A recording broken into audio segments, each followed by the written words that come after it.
Friends, welcome to my new vlog. कैसे हो आप लोग।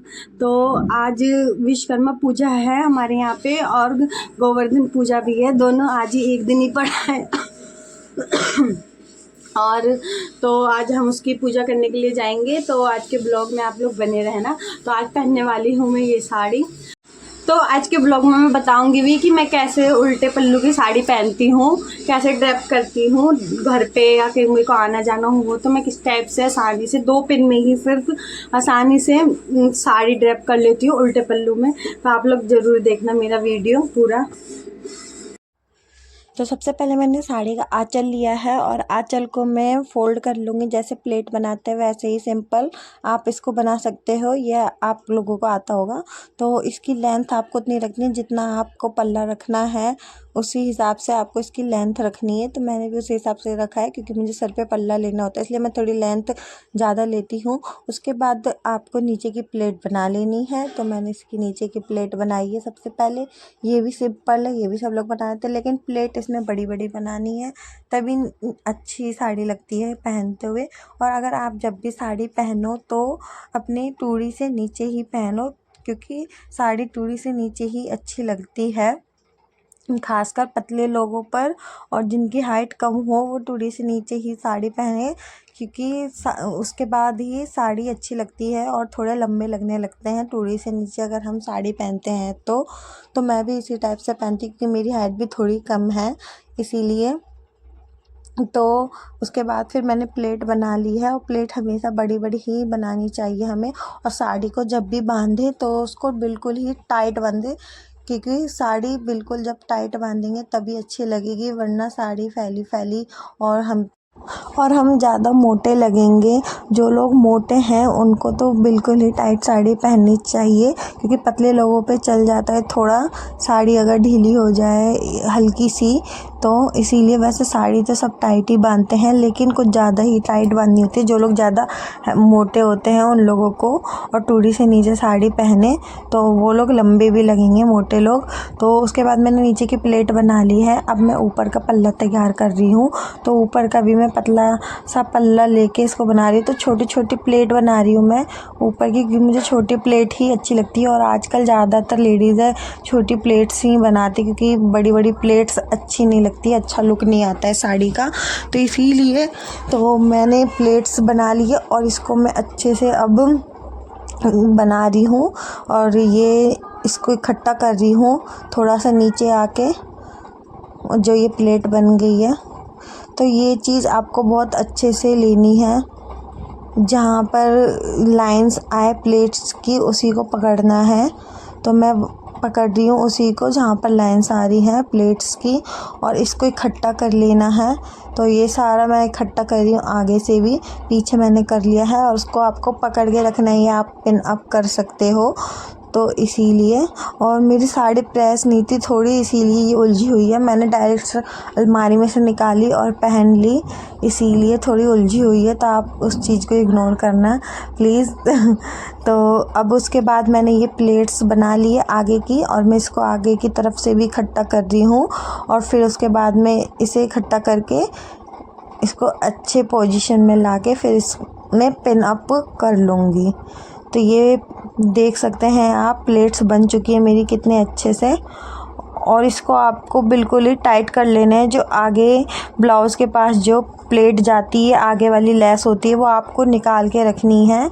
जो आगे के बॉर्डर में लेस होती है, 2 साइड में लेस होती है साड़ी में, तो दोनों साइड की लेस को आपको निकाल के रखना है। एक जो प्लेट के पास है और एक जो आपके ब्लाउज़ के पास नेक के पास जो लेस आती है, तभी साड़ी का लुक अच्छा लगता है। जो नेक के पास लेस होती है उसको हमेशा आपको निकाल के साड़ी को पहनना है, वरना वो छिप जाती है तो साड़ी में लुक अच्छा नहीं आता है और साड़ी अजीब सी लगती है थोड़ी देखने में अगर वो फोल्ड हो जाए तो। इसीलिए उसको पहले निकाल के अच्छे से सेट कर लेना है। तो अब मैं इसमें पिन लगा रही हूँ। तो पिन आपको जब भी लगाओ तो आप ब्लाउज़ के पीछे लगाओ थोड़ा, क्योंकि अगर आप पल्ला लेते हो तो वो बिगड़ेगा नहीं अगर आप ब्लाउज़ के पीछे पिन लगाओगे। तो उसके बाद आप लोग देख देख सकते हो मेरी पिन लग चुकी है और साड़ी कितने अच्छे से सेट हो चुकी है। और उसके बाद अब यहाँ आगे पिन लगाऊंगी इसे आगे से सेट करके, वरना क्योंकि साड़ी हम काम वाम कुछ करते हैं तो ख़राब हो जाती है और पल्ला वगैरह लो, तो इसीलिए इसको भी आगे से सेट करने के लिए मैंने अंदर से पिन लगाई है थोड़ा नीचे से। तो ये भी सेट हो जाएगी, इसमें भी मैं पिन लगा लूँगी, पिन अप कर लूँगी इसको। और ये पिन अप जो आप करोगे यहाँ पर बहुत कम दिखे पिन, इस टाइप से आप करो। तो ये आप लोग देख सकते हो मेरी साड़ी पहन ली है मैंने और ये कितना अच्छा लुक आ रहा है इसका आगे से, और दोनों लेस बिल्कुल बराबर दिख रही है। अब पीछे मैंने पिन अप भी कर लिया इसमें, तो आप लोग देख सकते हो। वैसे भी मैं पहले से पतली हूँ तो इसीलिए मैं आपको पतली ही लग रही हूँ, तो साड़ी की वजह से नहीं, मैं पहले से ही पतली हूँ, ज़्यादा मोटी नहीं हूँ, तो इसीलिए मैं पतली लग रही हूँ। मैं साड़ी सूट दोनों में पतली रखती हूँ। उसके बाद मैंने नीचे की प्लेट बना के फिर नीचे पिन अप कर लिया है। तो यहाँ पर भी मैंने पिन अप कर लिया है। यहाँ पर पिन अप करने का ये फ़ायदा होता है कि साड़ी अगर आप ढीली भी बांधो तो ये प्लेट्स जो होती है बिगड़ेगी नहीं, क्योंकि ज़्यादा टाइट बांध लो उसके बाद खाना पीना खाओ तो पेट टाइट हो जाता है। तो हल्का सा बस मैं ढीला रखती हूँ ताकि खाना पीना खाओ या चलने में भी थोड़ा सा, फिर जब टाइट साड़ी होती है तो अजीब सा लगता है, तो इसलिए हल्का सा बस ढीला मैं रखती हूँ। और पिन अप कर लो तो वो साड़ी बिगड़ती नहीं है, आप अगर कुछ भी काम करोगे तो फ्रेंड्स आप लोग देख सकते हो मैंने किस टाइप से आसानी से ही 2-3 पिन में साड़ी ड्रैप कर ली है।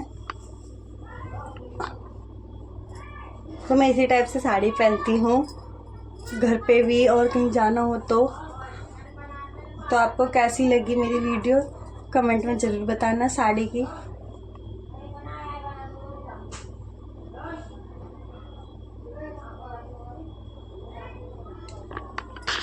तो अब मैं अपने पैर में महावर लगाऊंगी, मुझे बहुत पसंद है महावर लगाना, और पैर जब रंग जाते हैं तो और ज़्यादा सुंदर। तो साड़ी पहनने के बाद मैं आ गई थी महावर लगाने के लिए, और महावर पैर में लगाओ तो पैर कुछ ज़्यादा ही सुंदर लगने लगते हैं और अलग लगते हैं।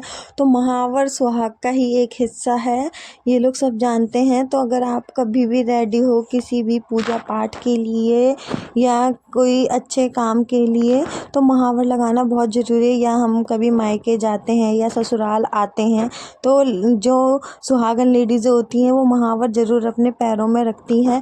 और पुराने समय में तो महावर जो पान के पत्ते होते हैं उसे ही पीसकर और पानी में पकाकर उसका महावर बना लिया जाता था, फिर ठंडा करके लेडीज़ उसे लगाती थी।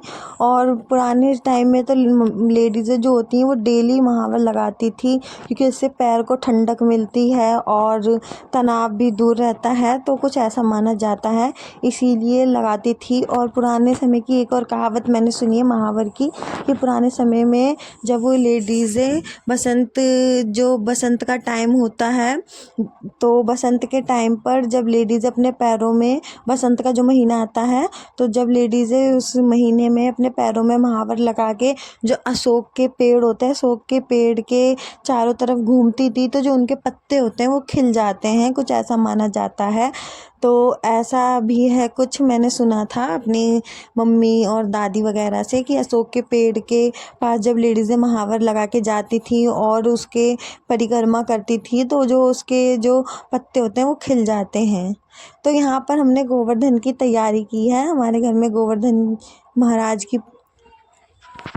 तो अब महावर लगाने के बाद मैंने नेल पेंट भी लगा ली है। और आप लोगों को मेरी महावर कैसी लगी, जिस स्टाइल से मैंने लगाई है, मैंने ये स्टाइल खुद बनाया है तो कहीं देखा नहीं है, अचानक से जैसे मेरे मन में आया मैंने वैसे ही लगाई है। और उसके बाद मैंने महावर लगाने के बाद ये जो मैंने वाइट बिंदी लगाई है ये मैंने कुमकुम से लगाई है और हल्का सा छोटा सा फूल भी बना लिया है। तो ये डिज़ाइन जो है मैंने खुद तैयार किया है। तो आप लोगों को कैसा लगा मेरा महावर का डिज़ाइन कमेंट में ज़रूर बताना। तो ये मैंने सिर्फ ऐसे ही अपने आप डिज़ाइन बना लिया है। तो आज गोवर्धन महाराज जी की पूजा भी है, तो आज हमने अपने घर में ही गोवर्धन महाराज जी बनाए हैं और इनकी पूजा सुबह में हो चुकी है। सासू माँ ने इनकी पूजा कर दी थी सुबह ही और इनको भोग लगा दिया है। तो अब बाहर विश्वकर्मा पूजा की तैयारी चल रही है। तो और सारी गाड़ियाँ धुल के साफ़ हो चुकी हैं। अब मैं विश्वकर्मा पूजा करने के लिए आ चुकी थी। तो ये ससुर जी की स्कूटी है। तो सबसे पहले मैंने इनकी स्कूटी की पूजा की, उसके बाद पतिदेव जी की बाइक की। तो ये पतिदेव जी की बाइक है, इसकी मैं पूजा कर रही हूँ।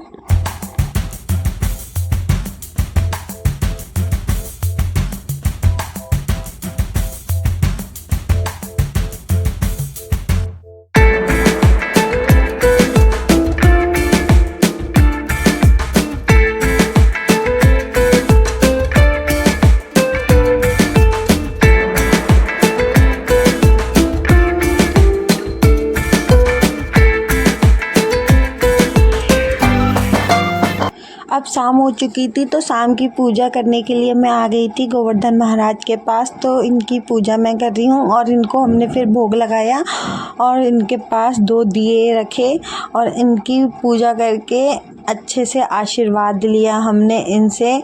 तो गोवर्धन महाराज पूरे परिवार को हमारे सुखी रखे और सबको आशीर्वाद मिले इनका, जिन जिन ने इनकी पूजा की है। तो अब हो गई शाम, तो शाम का खाना बनाने के लिए आई हूँ मैं किचन में। तो आज खाने में बन रहा है आलू की कचौड़ी और रायता। तो कचौड़ी बनाने के लिए सबसे पहले मैं यहाँ आटा गूँथ रही हूँ। तो कचौड़ी के लिए थोड़ा ढीला ही हल्का मुलायम आटा गूँथा जाता है, तो उसी टाइप से मैं यहाँ पर आटा गूँथ रही हूँ। और सच बताऊँ तो आटा गूँथना मेरे को बिल्कुल भी पसंद ही नहीं है। सबसे ज़्यादा बोरिंग काम मुझे लगता है आटा गूँथने का, और मेरा बिल्कुल भी मन नहीं करता आटा गूँथने का, पर गूँथना तो पड़ेगा क्योंकि कचौड़ी पूड़ी और रोटी जो है इसी से बनती है। आटा गूँथ लिया है मैंने और इसकी सीटें निकालते हैं आलू की।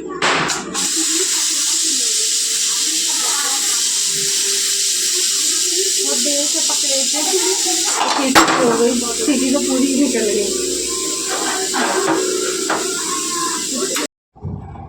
तो यहाँ पर अब कचौड़ी की तैयारी चल रही है। तो आलू उबल चुके थे, तो मैं आलू छील रही हूँ यहाँ पे। और कचौड़ी जो है मैंने ससुराल में दूसरी तीसरी बार बनाई है, क्योंकि मैंने मायके में कभी भी कचौड़ी नहीं बनाई, क्योंकि मेरे उधर जो है आलू की लिट्टी बनती थी। जो लोग बिहार से होंगे वो लोग जानते होंगे आलू की लिट्टी। और यहाँ पर जो यूपी में है जहाँ मेरी शादी हुई, यहाँ पर ज़्यादातर कचौड़ियाँ बनती है। तो मेरे से फट जाती है, ठीक से नहीं बनती है, लेकिन मैं दूसरी तीसरी बार बना रही हूँ तो थोड़ी परफेक्ट अब बन जाती है। तो आज मैं ट्राई करके देखती हूँ कि कैसे बनेगी, मेरे से फटती है या ठीक से बनेगी, क्योंकि जो चीज़ पहले मैं नहीं बनाई है मैंने, तो वो चीज़ बनाने में थोड़ा टाइम लगता है सीखने में, इसीलिए। तो अब इसमें मैं क्या क्या मिक्स कर रही हूँ मैं आपको बताती हूँ। तो इसमें मैंने धनिया डाला है सबसे पहले। तो धनिया की इसमें ज़्यादा ज़रूरत पड़ती है, ये मैंने अपनी सासू माँ से सीखा था कैसे बनाना है। तो धनिया इसमें ज़्यादा डलता है आलू की कचौड़ी में। और उसके बाद मैंने इसमें लाल मिर्च पाउडर डाला है और फिर उसके बाद मैंने इसमें नमक डाला है। नमक आप स्वाद अनुसार डाल सकते हो, और लाल मिर्च थोड़ा ज़्यादा डालना है क्योंकि चटपटी अच्छी लगती है। उसके बाद मैंने काली मिर्च पाउडर डाला है और उसके बाद मैं इसको मिक्स कर दूँगी सारा आलू, और ये जो मैंने इसमें मसाले डाले हैं और धनिया जो है, तो इसमें सब कुछ डाल के आपको अच्छे से मिक्स कर लेना है। और आपको इसमें हरा धनिया भी काट के डालना है, तो वो मैंने शायद बाद में डाला था, इसमें मैं डालना भूल गई थी। उसके बाद फिर मैंने रायता बनाया है, क्योंकि आलू की कचौड़ी के संग रायता अच्छा लगता है। और इसमें मैंने छौंका लगाया है रायते में जीरा और हींग लाल मिर्च का तड़के का। तो इसमें तड़का लग चुका है और इसमें मैं अब नमक ऐड कर रही हूँ। और फिर नमक ऐड करने के बाद इसमें मैंने काली मिर्च पाउडर डाला है, क्योंकि काली मिर्च पाउडर से भी टेस्ट आ जाता है। और इसमें हींग डालना ज़रूरी रहता है, और इसमें मैंने लाल मिर्च पाउडर भी डाला है। तो हींग रायते में बहुत ज़्यादा ज़रूरी होती है, तो उसका टेस्ट बढ़ा देती है। और अगर कुछ क्रंची चीज़ हो ना, तो उसके साथ कुछ लिक्विड ही अच्छा लगता है। तो कचौड़ी के साथ रायता ज़्यादा अच्छा लगता है। और अगर आप धनिया की चटनी के साथ खाना चाहो तो आप धनिया की चटनी के साथ भी खा सकते हो। और उसके बाद मैंने इसमें बूंदी डाली है, तो बूंदी का रायता बना है। तो रायते तो बहुत तरीके के बनते हैं, खीरे का रायता, मूली का रायता, तो जिस टाइप से आप चाहो उस टाइप का रायता, आपको जो पसंद हो उस टाइप से रायता बना के आप लोग खा सकते हो। तो मैंने अभी तक तो खीरा, आलू और बूंदी का रायता जो है खाया है। पानी डाला है। अब अलग अलग रायते ठंड आ रही है, तो जो आलू के पराठे और कचौड़ियाँ वगैरह बनेगी तो उसके साथ हम लोग अलग अलग रायते बना के टेस्ट करेंगे खाने को। तो रायता भी बन के रेडी हो चुका है और यहाँ पर मैं अब कचौड़ी की तैयारी कर रही हूँ। तो अब मैं यहाँ पर दूसरी या तीसरी बार कचौड़ी बनाए तो देखती हूँ कैसी बनती है। तो मैंने पहले पूरी बेल के रख ली है। मैंने यहाँ पर सब कुछ सीखा है ये अपनी सासू माँ से, क्योंकि पहले मेरे को नहीं आती थी कचौड़ी बनाना। तो ये मैंने इसमें आलू भर दिया है और जिस टाइप से मैंने इसको ये लोई बनाई है, तो हमारे जो बिहार में है ऐसी लोई बना के लिट्टी बना के इसकी गरम तेल में डाल के छान देते हैं। और लेकिन यहाँ पर जो है इसकी पूड़ी बना के इसे छाना जाता है। तो ये बस थोड़ा सा फ़र्क है कचौड़ी और लिट्टी में, बस नाम चेंज है, चीज़ वही है। तो बस अभी ये तेल गर्म हो गया है और इसके बाद मैं अब ये कचौड़ी डाल दूँगी। तो मैं कान्हा जी की कचौड़ी बनाना भूल गई थी, तो सबसे पहले मैं एक छोटी सी लोई लेके कान्हा जी की कचौड़ी बना रही हूँ। उसके बाद मैं हम लोगों के लिए बनाऊँगी। तो यहाँ पर मैंने छोटी सी लोई बेली है और उसके बाद ये पूड़ी मैंने बना ली है, लोई मैंने बना ली है कान्हा जी के लिए। अब इसको मैं छोटी सी पूड़ी बना के बेल के फिर इसको पहले तलूँगी, उसके बाद मैं बड़े लोगों के लिए, जो घर के लोग हैं उनके लिए बनाऊँगी। क्योंकि कान्हा जी को सबसे पहले खाना दिया जाता है, हमने अपने घर में रख रखे हैं, तो वो भगवान का एक रूप है। तो इसीलिए सबसे पहले मैं कान्हा जी के लिए बनाती हूँ अपने घर में, उसके बाद ही हम लोग खाते हैं। तो कान्हा जी की पूड़ी ये बन चुकी है और अब मैंने ये गरम गरम तेल में डाल दिए। तो सबसे पहले मैं इसको फ्राई करके निकालूंगी, उसके बाद ही मैं और पूड़ियाँ बना के निकालूंगी सबके लिए।